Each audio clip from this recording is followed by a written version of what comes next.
Hey everybody, Andy Kvernen here with another Cornerstone Connection Daily Devotional. I wonder, have you ever been the beneficiary of somebody else's generosity? It's a humbling experience, isn't it? I was recently just that, and I was really blessed by the generosity of a friend.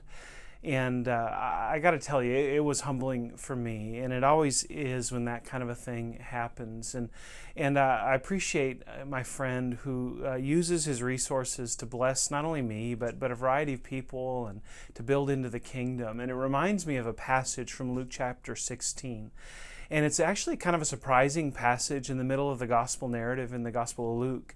And Jesus tells this parable about a shrewd manager. He's actually dishonest, and he's going to get fired from his job because of it. Now, that's not my friend. He's not a dishonest man at all. But this manager was. He was mishandling the money of his boss, of the master.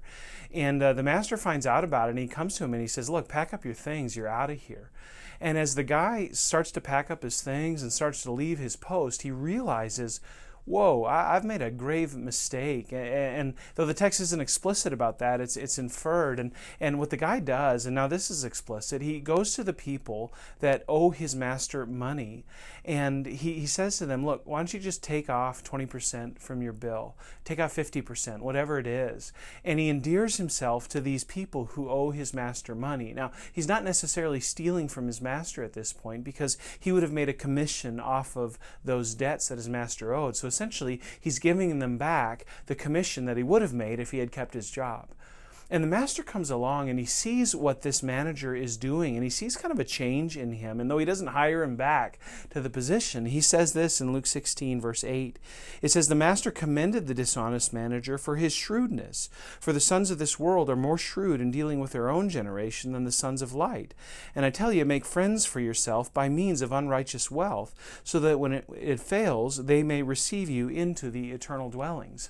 The master commends this man for using whatever means he had available to him to build into his future, to think about his life, not just from a temporal perspective, which is likely what he had been doing, but to realize there's more to this life, and he had better prepare for it. Now, Jesus commends this man as well, and the Pharisees are within earshot, and they're listening, and verse 14 of chapter 16 says, "The Pharisees, who were lovers of money, heard all these things, and they ridiculed him." They ridiculed him. See, for the Pharisees, wealth and spiritual vibrancy went hand in hand. For anybody, according to the Pharisees, that was following God, that was living according to God's law, they would be wealthy. Now, they didn't really solve how poor people who could be following the law to a T remain poor, but for them, their wealth was a means of leverage over the people. It was a means of control. And so they had no qualms about building into their wealth, because they equated wealth with spiritual blessing. Well, listen to how Jesus responds to that.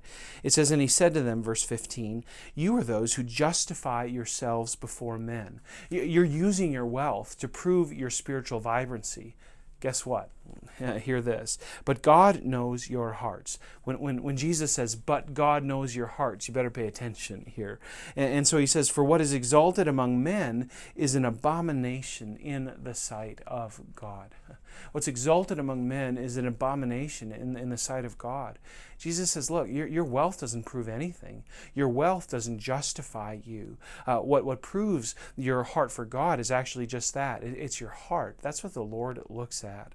And I think about my friend who I know loves the Lord and who is generous to me because of that. I think about this manager who went from being totally fixated on what he could build right here and now to realizing he had an eternity to think about.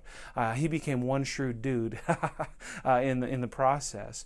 And I think about Jesus' response to these Pharisees. And I want to challenge you, and I want to challenge myself. How are we using the resources that God gives us to build into an eternal future, to win spiritual friends, to engage the needs of others for the purposes of God? Jesus says here in the same parable, look, you can't serve both God and money. Are you choosing to serve God today, or are you choosing to build your own kingdom right now? I ask myself the same question. Let's choose to build into the kingdom of God in every way. God bless you, friends, and Lord willing, we'll see you again on the Cornerstone Connection.